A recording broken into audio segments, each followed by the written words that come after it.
So I promised I'd do a part 2, and well, this is it. I'm going to show you how to cook up some Electribe yummies. And once again, we're recording into this little focus, right, with the air thing on. And I clipped my inputs ever so slightly into orange. Record. And I'll just go from start to finish, like I did last time. Press play.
Well, yeah, so that was that. And it started, like they all do, with a single sound. In this case, it was just the chord setting. And I was messing around trying to do the intro to, what was it called? Oh, yeah, You're Not Alone by Olive. I don't know if you remember that. Yeah, and the last one I did sound like the Prodigy Poison, didn't it? Yeah, good, well done, well noticed. I start with a single noise.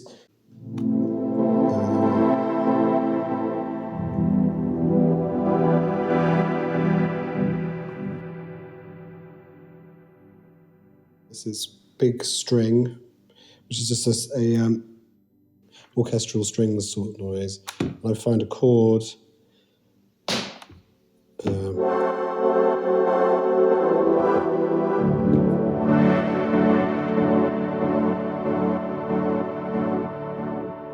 I find the chord I like by finding the scale that I want, which in this case is probably Lydian. It's Lydian. I normally go for that.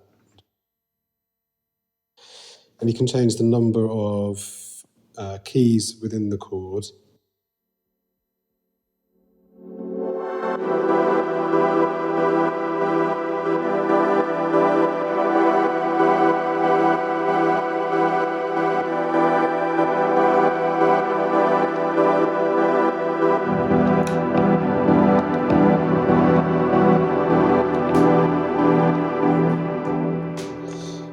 Which is a really nice way to get close harmonies, basically. And you can find the progressions that you want with the keyboard. Is it cheating? I don't know. It just sounds nice at the end. You find chords you like, and then you record them in using loads and loads of automation. Basically, the secret is, well, a secret, it's what I do, is I automate everything. I write 4 bars worth of material, and I record in all my automation, all my sweeps, all my, the way that various channels might fade in, the pitch of things, the LFO of things, and everything's automated as I go along. I'm automating the rate of a BPM synced square LFO on these Olive You're Not Alone style strings.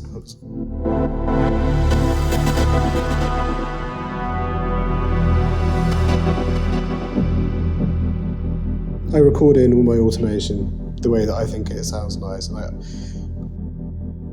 I will say, once I've finished an entire sequence, I'll go over things again and again and again, multiple passes on everything. But this is the way that I work. I just go from one thing to the next, and whatever I think sounds nice to me is nice.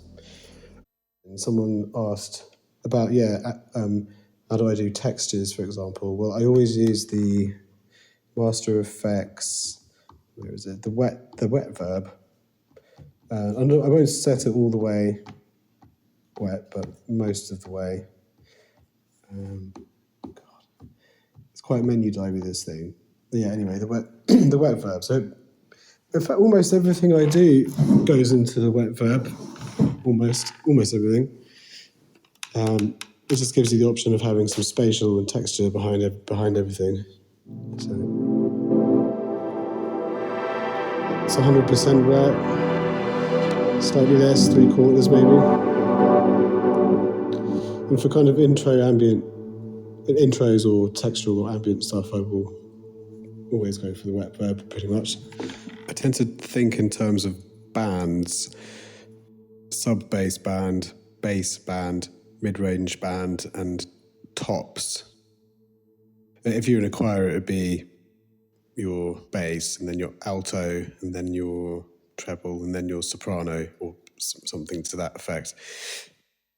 Anyway, as I went on, I needed something to come out of this intro with, so I wanted something piano-y. What did I find?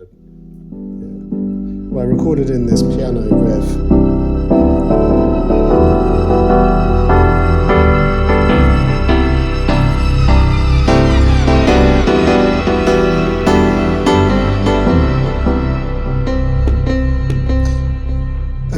And as luck would have it with these sorts of instruments, there's a piano PCM on it. But basically, what this instrument is, it really has been thought of to be used for ravey sort of dance material. Like the soundboard is stuffed with those sorts of sounds, kind of early 90s ravey sorts of things. So it's all too easy to go in that direction. You start off with something that's really quite pretty, nice pianos, some nice strings, and before you know it, you've accidentally ended up being a prodigy cover act. It's too easy to get bogged down in things like genres. They're really just recipes, I think. Something like a rave track will only really have 3 or 4 elements in it, maybe. So we've got these really nice pianos here at 75 BPM, really, really slow. But what I did is I ended up doubling the tempo and the pianos, those slow pianos, became double speed and ended up, well, sounding fast. Oh, and I changed them from pianos into this little kind of M1 style organ. But back in pianos, they sounded like this.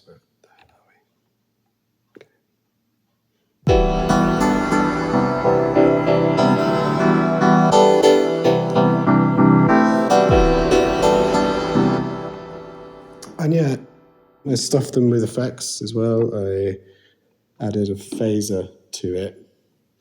I'm recording automation into it as well.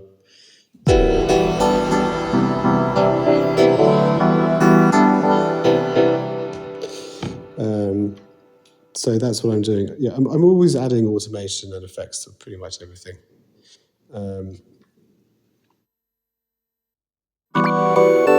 The next 4 bars. By the time I got here, I could see that I was in intro mode. Something was coming along. I had these fast pianos taken from this ambient doodle that I'd had. And it was obviously, I should just go ravey with it, right? Why not? This is what this machine does. And I did. So changing values every 4 bars. It's gone from a guitar into a little bass finger, whatever that is.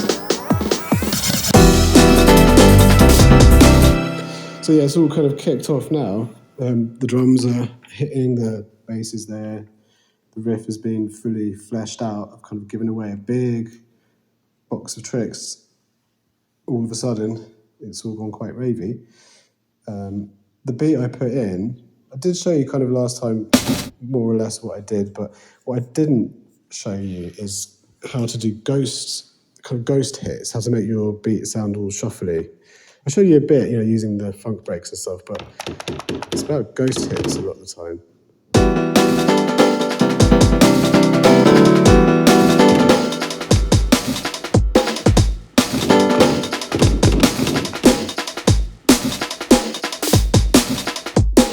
Actually, there aren't that many ghost hits in this. It's just a funk break rattle. And what I do have is different snares hitting to make it sound more natural. So what I've got in here. Oh yeah, so this is my my kind of my lead snare. This will always hit, and around this I will build a kind of a drum sound. So this is like a tonal type of a snare, which is layered with this. So, and it'll be like. So it sounds more like a real drum loop because the snare is slightly different each time. And it's going to keep going until I think it needs to change. So the next 4 bars will be, I'll change the piano into something else maybe.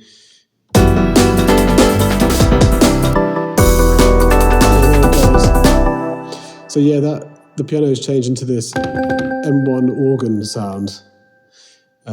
This sound I often use for bass lines actually. In fact, it's the Crystal Waters bass line.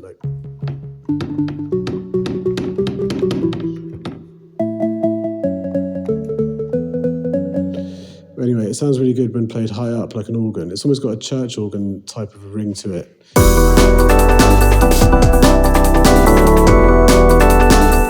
Just really quite lovely and very sweet sounding. Worth changing a piano into as your sequence progresses. And I changed it into a EP Mark V organ. After that, just for some more variation. And then I felt like that little loop had run out of steam and needed to just completely switch up in a ravey ADHD sort of a fashion, as they used to do. And yeah, as you heard before, this is really ADHD, this one. This goes all over the place. Yeah.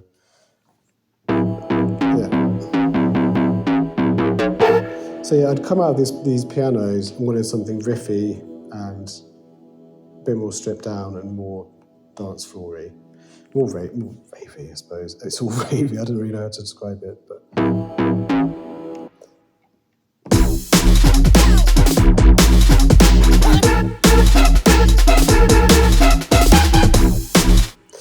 Yeah, so that's what that is. It might be worth showing you how I do those ghost hits again. Where am I?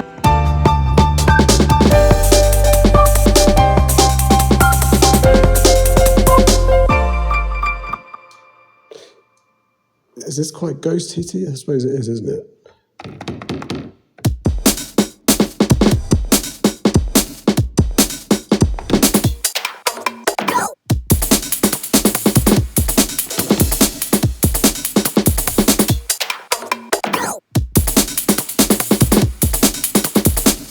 So yeah, there's a lead kick that happens on the first beat of every bar, and the rest of the kicks aren't lead kicks, they're ghost kicks. This is the big lead one, and then these ones kind of rattle next to it. So if you can see this.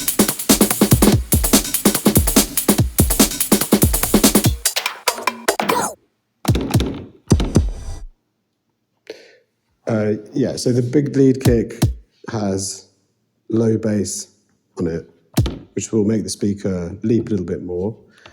And the ghost kick doesn't, so it won't make the speaker leap as much. It will still have presence and will sound like a big kick drum, but it will be, I don't know, it won't have as much impact. And you can put it in your loop, and it will give it some more groove. And when I select the sound, I try to make them sound similar, but as similar as possible. So I've pitched this lead kick down somewhat, wherever, I don't know, down anyway. And I need to get the ghost kick, to be at the same sort of range. Otherwise it would just sound a bit artificial, or you probably wouldn't even notice, but it's just, I don't know how I do it, really. Yeah, this is a terrible part to it. I don't really quite know what to say about it. That's the thing. You just make these things, don't you? I don't really know why. I've just always done it and continue to do it because it's fun. Some people have Nintendo Switches or Steam Decks or whatever, PlayStations. I have this. Every Englishman deserves a hobby, right? And this, yeah, well, you can't always play sport. You can't always work. You do need a bit of downtime. This is a downtime that I'm very much behind and love very, very much.